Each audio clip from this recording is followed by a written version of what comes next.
And as you can see, it's harvest time. It's getting colder. And behind me is a 1929 Model A.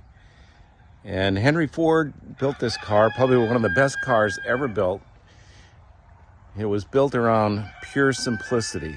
Everything had a purpose and everything worked correctly, and it was easy to access, easy to service, easy to put in. That saved money.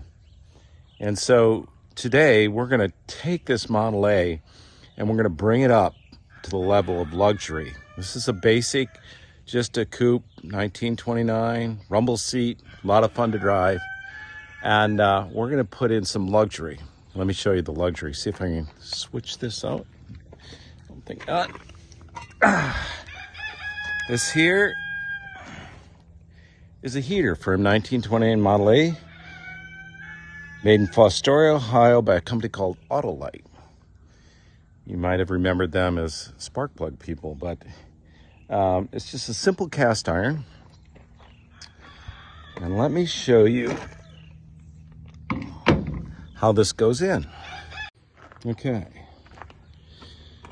This is the powerhouse in this beast. It didn't come with heating. Heating was a luxury. So this goes right over the exhaust manifold. All right, leaves enough room there that you can access the condenser, and that's a lubrication port for the distributor right in there.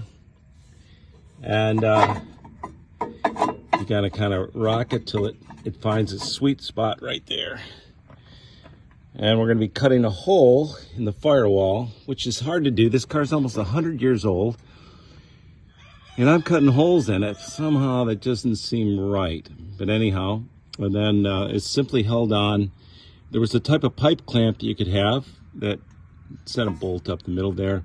I'm just gonna use stainless steel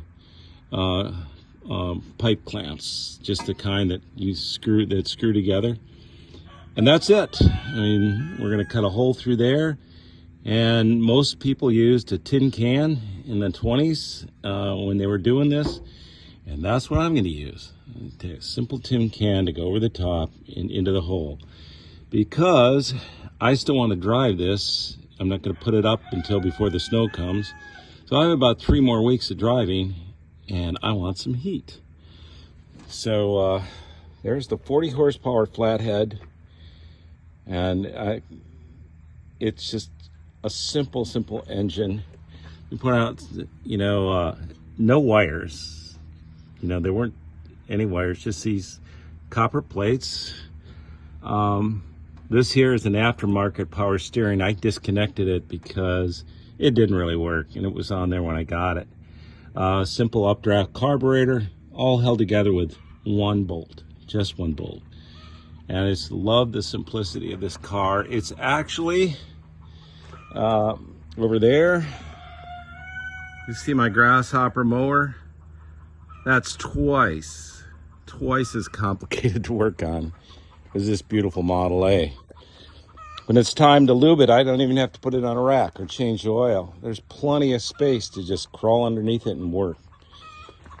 And so anyhow, the next section will be cutting a hole in the firewall. All right, to start my hole, first I traced it out. I used my Craftsman power driver just to start a starting hole.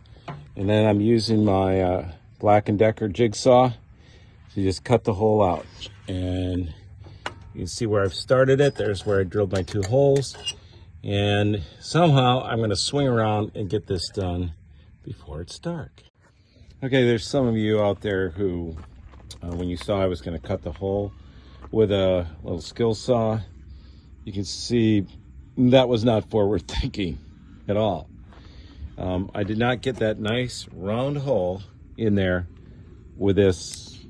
The blade broke pretty fast, and it was impossible to see what you're doing. So that led me to the hardware store, where I bought the Diablo kit for drilling through wood, stone, hay, stubble, whatever. Had the proper OD, now I had the proper tool. Now some women or wives tend to think they'll call this project creep, where you start spending more and more money just to make a hole. They miss the finer points in life. That actually gives you an opportunity to buy a really cool set of tools. And that's what's going on here. It's not just a car. It's getting to buy tools to service the car. It's a double bonus. Okay. There's the manifold in the proper position. I'll be putting some hose clamps on there. Initially, you can see the two holes that were in the top. I imagine there was some kind of a strap that went around there, a clamp that also had a threaded dowel at the top originally. I'll have to research that. But for now, I'm going to use just a simple hose clamp. There you have it. Preliminary. It's 2 stainless steel straps. Now, my only worry is that the heat might be too much for these plastic turn of the screws there. If they do melt, I'll just cut them off and put something more durable on. But you get the idea? How it's just a simple cast iron. And now I still have a 1/2 inch gap.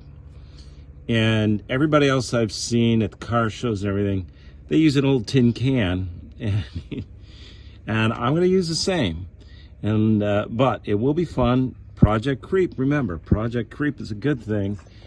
To search through the hardware stores for something that is, an off-script application to fill that gap. And if possible, come around in here to the cab, because I really did hate cutting that firewall through this beautiful old car. Some way to spread the hot air towards the driver and towards the passenger, and maybe even regulate it. Some kind of a airflow device, totally rigged up from something else. Of course, that's the way you got to do it. I mean, anybody can buy something off the shelf that fits, right? So there you have it. The heater's installed. The next part is to find the proper tin can. Okay, what I went with was a piece of gutter. A surplus piece of gutter. Aluminum was easy to clip and mold, and I chose to go the ID instead of the OD. And it extends into the cab a little bit, and it's going to give me some extra to work with, but I don't think this is going to be my final material. But you can see as it comes through the cab, I might be able to flare that out and put some kind of diversion device on it. But the big thing is, for the 3 weeks I have left, because I can work on it during the winter, is to be able to extend the next 2 weeks out with heat before I put it away for the winter. So there you have it, real easy. It was fun going out and getting the new tools and just strapping that on. I'm going to take it off. The engine's going to be repainted this winter. Same color green, Henry Ford green. Cleaned up a little bit. You can see how the rust is kind of spreading. It's just surface rust. And I might show you a picture in the spring how I finally have this thing attached. But it'll extend my driving time by maybe a month or two if you count how much earlier I can get it out in the spring and how much later I can ride it in the fall. Anyhow, the proof of the pudding is we're going to take this Model A for a ride and see if we've got heat. So now we're going to take the Model A out and see how she runs. Just wanted to let you know, you can see behind here I've got an old 87 Trans Am. A lot of fun. And back behind there, I don't know if you can see that, that's an old anniversary 2004 Mustang. And they're fun, but I gotta tell you, I'm selling them because the Model A when I go places like this morning, I went to church and coming home, I was in the Trans Am, and some guy in a big red pickup truck comes by and honks the horn and gives me a thumbs up. That happens every now and then. But when you're in a Model A, even kids who don't even know what it is, they have a smile on their face.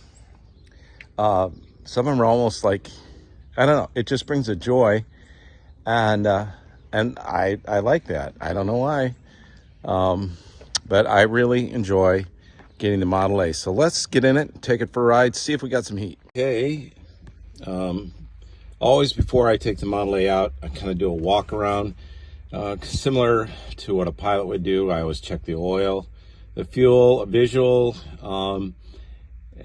just give it a once over. I'll oil the distributor about every other time I go out and check the tires, everything, and it always starts up. It just helps you keep in touch with your car when you're taking good care of it. So, all right, to start a Model A, this one's a little different.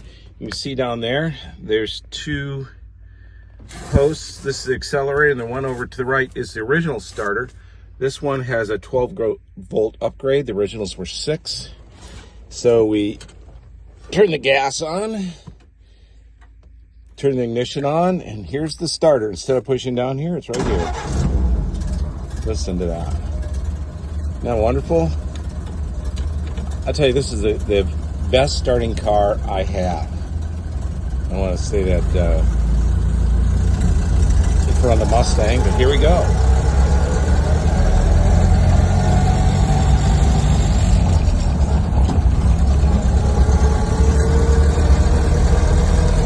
See, we kind of live on a farm. It's a perfect place.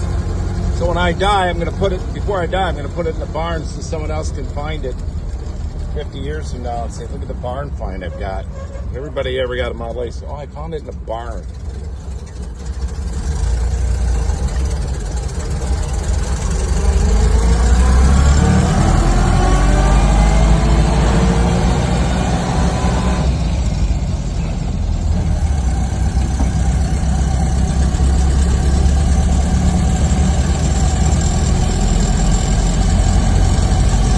Now at the end of it, where the water goes in, that's called a motometer.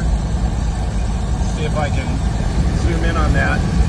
That gives me the temperature, the water temperature, not necessarily the engine, but the water, and it keeps an eye on whether it's overheating or not. I've had problems with it in the past, but I did a good engine flush, and that took care of it. So it's going to take a few minutes out here on the road before we find out if we have heat. So I'll check back with you soon. And you can see we're doing about 50 miles an hour, and the heat is just, I am toasty warm. In fact, I got to put the window down a little bit. I'm really surprised, pleasantly surprised, how much hot air comes out of that little simple device with no fan of its own. It's just using the flow-through air and the air and the pressure that the fan puts through that cast iron square tube mounted on the exhaust manifold. Excellent time. It's a beautiful day, fall day for a drive. I'm having fun and I'm warm, and the Model A is really running well. It's a good day to be alive, I'll tell you. And thanks for watching.